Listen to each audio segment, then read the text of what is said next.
Ladies and gentlemen, may I crave your attention for a few moments? Moments well spent, my friends, to show you something, a phenomenon, the like of which you may travel the old world over and never see again. In London, in the 1880s, a strange, misshapen figure appeared in a small carnival sideshow. The Elephant Man, a grotesque freak of human nature. And yet, he started out in life just like you and me. But one day, while visiting a travelling circus, his poor mother, a fine, delicate creature, 6 months with child, was terrified by a pachyderm. A elephant to you, sir. The consequence of this overwhelming misfortune I'm about to show you now. Don't let this wonderful educational opportunity pass you by. Would you kindly step this way, ladies and gentlemen? Thank you.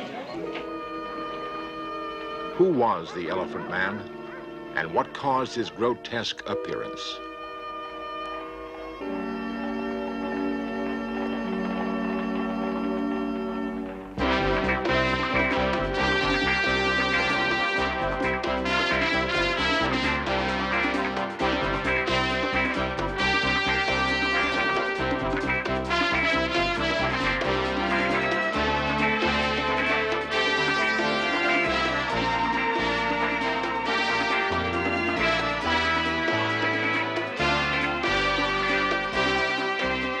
This series presents information based in part on theory and conjecture. The producer's purpose is to suggest some possible explanations, but not necessarily the only ones, to the mysteries we will examine. In the London of the 1880s, horse-drawn carriages of the rich were never to be seen in areas like Whitechapel Road, which was, as Dickens might have described it, filthy, festering, and overhung with the smell of decay. Tottering rows of blighted housing, an abundance of unwashed children, where the only escape was to be found in a bottle. Although the finest hospital in London was in this area, there were still large gaps in medical knowledge. Poverty-bred diseases rarely surprised the doctors of London Hospital. John Merrick's case came to the attention of Dr. Frederick Treves, later the physician of Edward VII. His account of the Merrick case is a classic in medical literature. The words are taken from his actual notes. I first saw John Merrick, or the Elephant Man, as he became known, in November of 1884. One of my junior house surgeons had seen an exhibition of freaks in a disused warehouse off the Whitechapel Road, very near the London Hospital where I worked. The afternoon I went, I found the exhibition temporarily closed. I asked who the proprietor was and where I might find him. I sought him out, and we struck a bargain. He would give me a private showing for the payment of 1 shilling. We went into the warehouse, which was very cold, very dank. We went through numerous passages, up many stairs.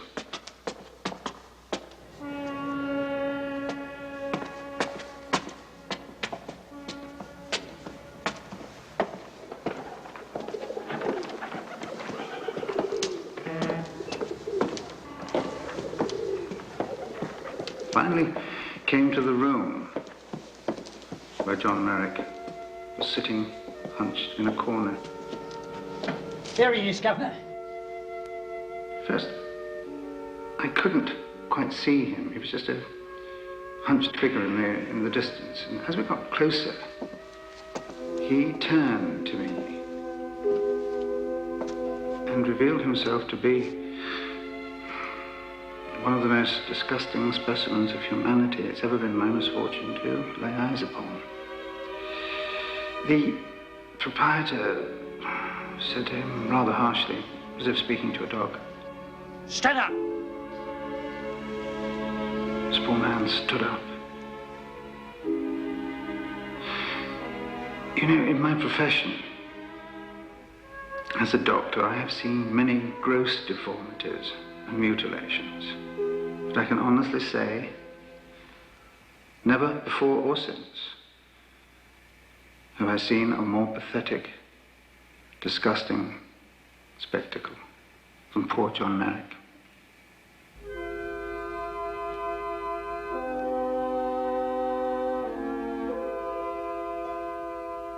This is the skeleton of The curator of the London Medical Museum, Percy Nunn, discusses the actual skeleton of John Merrick. the fact that he had this terrifically grotesque appearance caused by the multiple growth of both bony tissue and also of the skin. Although he seems to be short in stature, this was attributed to the fact that he did have a scoliosis or curvature of the spine which reduced his height by at least 6 inches. And also the pelvic basin is twisted in such a manner that he became quite a cripple. He has this growth of bone on the head and down the right-hand side of the skeleton. The cast itself was taken when Merrick died, and the cast is a true replica of the way he looked during the time that he was alive. The jaw of the elephant man is inclined to the right, and it was here that the first formation of bony growth manifested itself about the age of 4.5 years. During the time he reached the age of 11, the whole of the head, including the forehead, began to show signs of these bony growths. This is a cast taken at death of the elephant man's left hand, as you see there. And you will notice that this is almost a normal hand, as against the right hand, which is here, and this is where the disease really took place.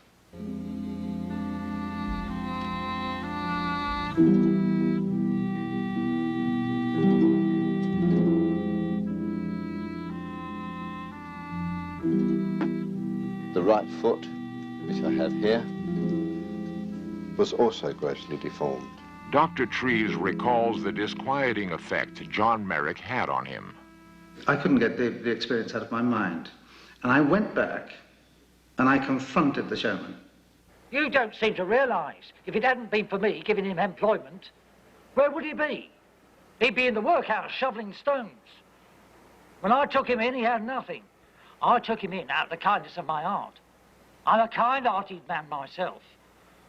I've been like a father to him. No, I became very angry. I was disgusted with the way that poor John Merrick was living. He was living in absolute filth and squalor. And he was being exploited by this man. And time had come to do something about it. So we took him away.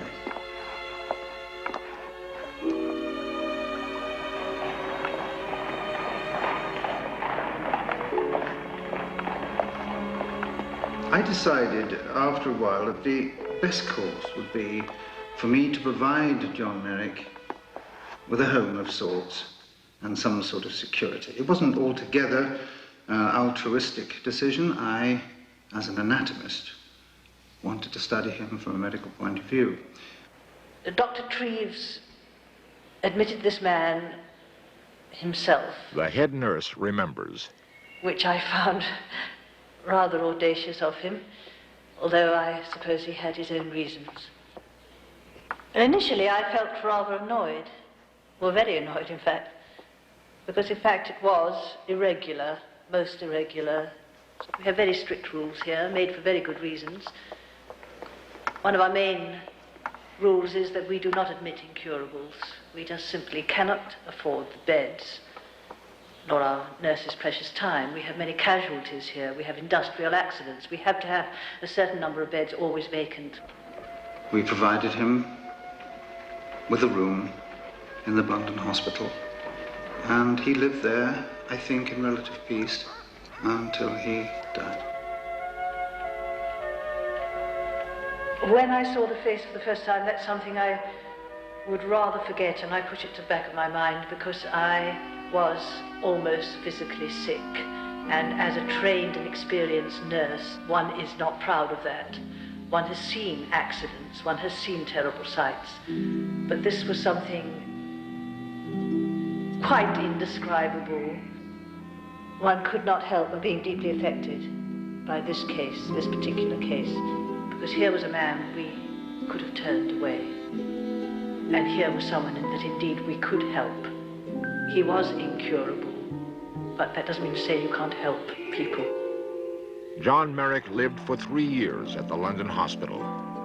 Dr. Treves visited him often, constantly bringing books which opened up a magic world of make-believe to his patient, who began to construct miniatures which he proudly presented to visitors. He must have had the most horrific mental troubles to bear, knowing what he looked like. I believe that his coming into our hospital helped not only himself, but all those around us. It widened our own experience. It certainly widened mine. And in the end, I felt rather ashamed of my initial reaction. The circumstances of John Merrick's death were a little puzzling to us at the time. You see, John Merrick, because of the size of his head, had to sleep sitting up with his head resting on his knees. When we found him, he was lying flat on the bed, and as a consequence, he'd suffocated. Now, whether it was a deliberate act of suicide, or whether it was a pathetic attempt on his part to try to live some sort of a normal life and sleep like a normal human being, we will never know. But he was dead when we found him. And although it was tragic, and he'd made many friends while he was here at the London hospital, I felt that we'd made the last few years of his life a little better than it would have been if he'd remained where he was. When John Merrick, the Elephant Man, died, he was thought to be a singular, hideous aberration of nature. Yet today, 100,000 people in the United States alone are victims of the Elephant Man disorder, neurofibromatosis. It is John Merrick's suffering that has called attention to their affliction, something society has tried to hide.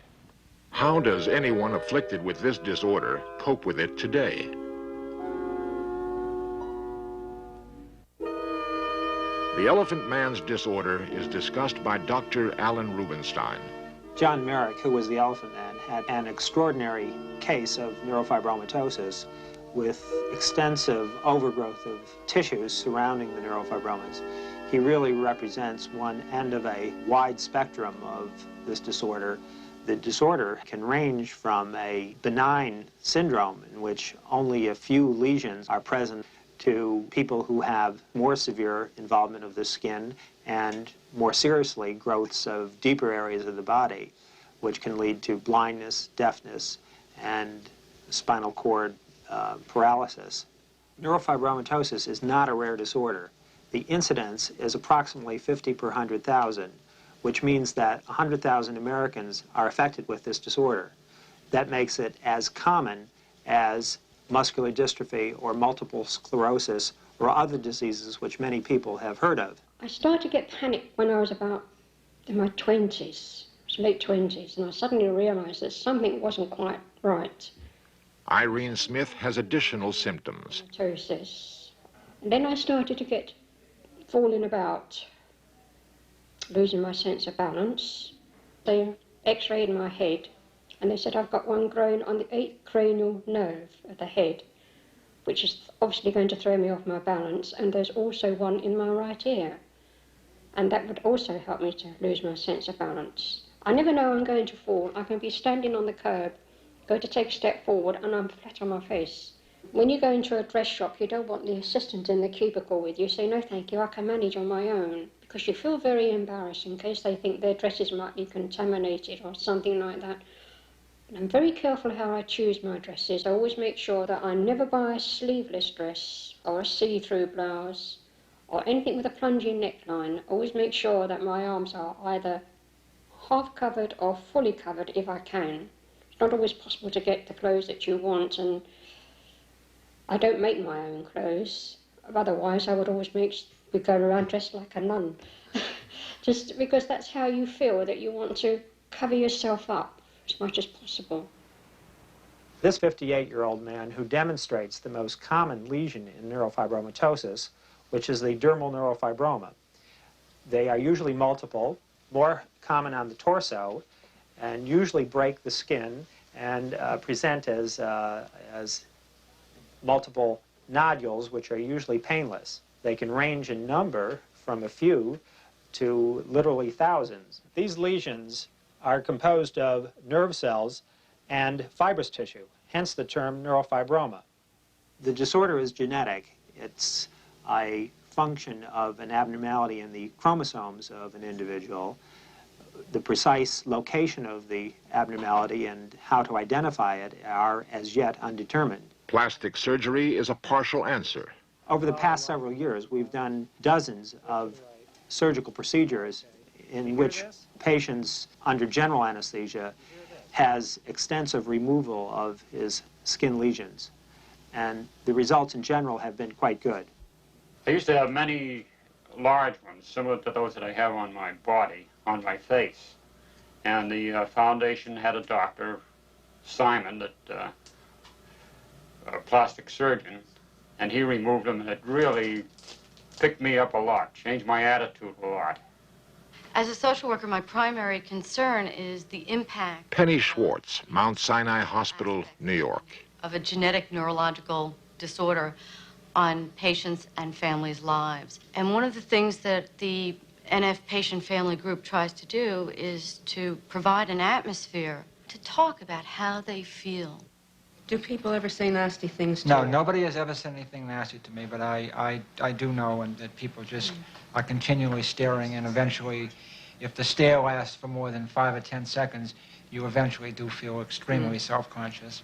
I always had a very large, big red, floppy tumor on my left shoulder that I had had since birth, and as I was growing older, the tumor itself developed and grew. And to that point, I was very self-conscious about it. And when I used to go to the beach or any other place like that during the summer, where you could indeed go topless, I would always be very conscious of that and wear a very dark shirt so that the tumor would not show through. My main area of frustration and concern is lack of knowledge on the part of physicians. I've known for some time what I have, but the physicians with whom I spoke and my family history all seemed to indicate that it was nothing more than neurofibromas. It wasn't until our 2 sons were born that I realized it was much more. One doctor said to me, it's no big deal. I look at my son, he has tumors, and I feel so helpless, not being able to do anything. And at one point, I was getting upset over watching these tumors come out and not knowing how many or where they're going to hit. Now I pray that they don't hit in the vital areas. It is totally unpredictable. He has his years ahead of him where he has his puberty, he has his 20s to go through, his 30s. Nobody can tell me. And I can sit back and say, dear God, help me. There's nothing you can do. When the Elephant Man was playing in town, someone looked at me, a young boy, and looked at his friend and said, there's Mrs. Merrick. All of us know how important touch is.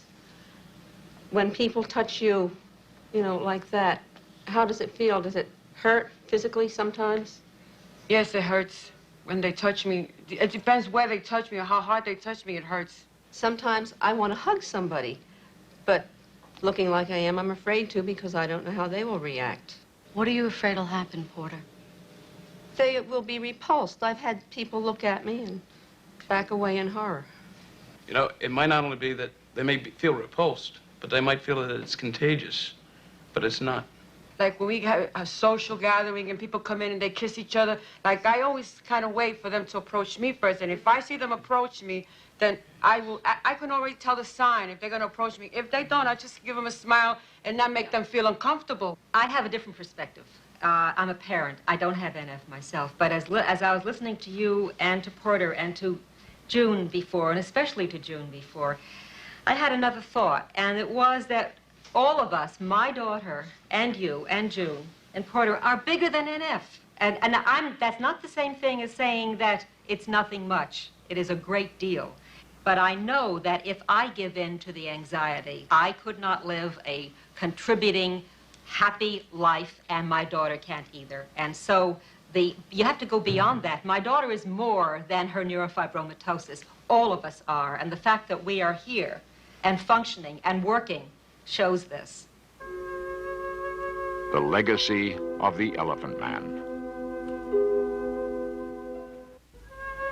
The tragic life of the Elephant Man has attracted the attention of the world to his disorder. The importance of research on neurofibromatosis extends far beyond the fact that 100,000 people have this disorder. The incidence of mental retardation, epilepsy, and cancer, 3 very common health problems in the United States, are much higher in people with neurofibromatosis than in the normal population. Research on the mechanisms by which neurofibromatosis produces these problems may very well lead to clues about these other major health problems. The first purpose is to provide information. Joan Rudd is president of the National Neurofibromatosis Foundation. In the 100 years since Dr. von Recklinghausen first described neurofibromatosis, scant little has been learned about the disorder.